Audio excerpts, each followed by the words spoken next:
What is the suspension setup for ultimate performance and handling? If you're a petrol head, you probably said something along the line of inboard, independent double wishbone, push rod, tension bar actuated suspension.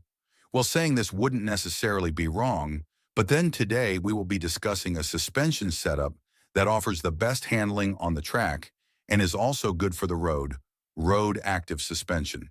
So let's start with why you even need active suspension and what the problem is with a conventional suspension setup. To do this, we first need to understand the dynamic loading that takes place while a car is in motion. Firstly, when a car accelerates, it experiences squat, whereby weight shifts from the front wheels and fully loads the rear wheels of the car. This results in reduced traction in the front tires. Secondly, during cornering, the weight now shifts from the wheels on the inside of the corner to those on the outside. From the point of view of the tire, the contact patch changes from the ideal shape with maximum contact and the most surface area to one with less contact and reduced surface area. To combat this loss in traction, designers engineer a little bit of positive camber into the wheel so that during cornering the car leans into the tire, thus increasing its contact patch. But as you can see, this reduces its traction when the car travels in a straight line. You're probably wondering what engineers do to combat this inherent flaw in suspension setup.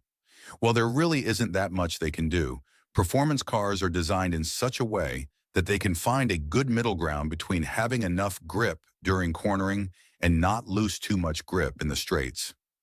Road cars, on the other hand, which are not designed to be driven as fast as you are probably driving them, have very neutral camber to avoid uneven tire wear and have good grip in all weather conditions. So yes, engineers probably deserve more credit for all this stuff, but then what can we say? My penis would love to get credit for making my kids. But we both know that's not going to happen anytime soon. Anyway, an ideal suspension would be one that maintains an even and large contact patch to maintain traction in both the straights and the corners.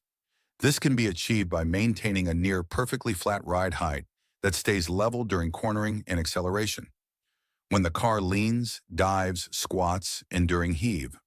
Luckily, the Lotus F1 team invented something called active suspension back in the 80s that does just that. Williams later improved on this technology, but then that's a story for another day. Since then, this technology has been improved quite a lot from the system used by Lotus engineers. I will try not to bore you with all the details, but then suspension mainly consists of two components: a shock absorber and a spring. One is responsible for absorbing shocks from imperfections on the road surface, while the other is responsible for reducing rebound from the spring. I really wish I could explain further, but then, that's all you can afford, peasant. Most active suspension setups use air dampeners combined with a mechanical actuator.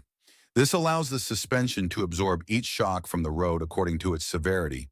It also allows the suspension to prevent body roll by stiffening up individual sides of the car to maintain a level ride height. This is achieved using a range of sensors that check the position on the car relative to the road, and by using the actuators in the suspension, it adjusts the level of rebound in the car's suspension, preventing it from dipping lower than the required ride height. This allows the car to maintain a nearly perfect contact patch with the road.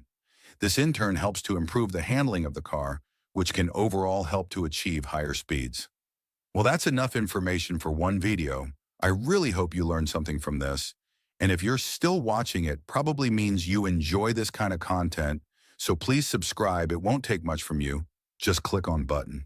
It really helps to show me that you give a very slight shit about this. Thank you. Have a wonderful day.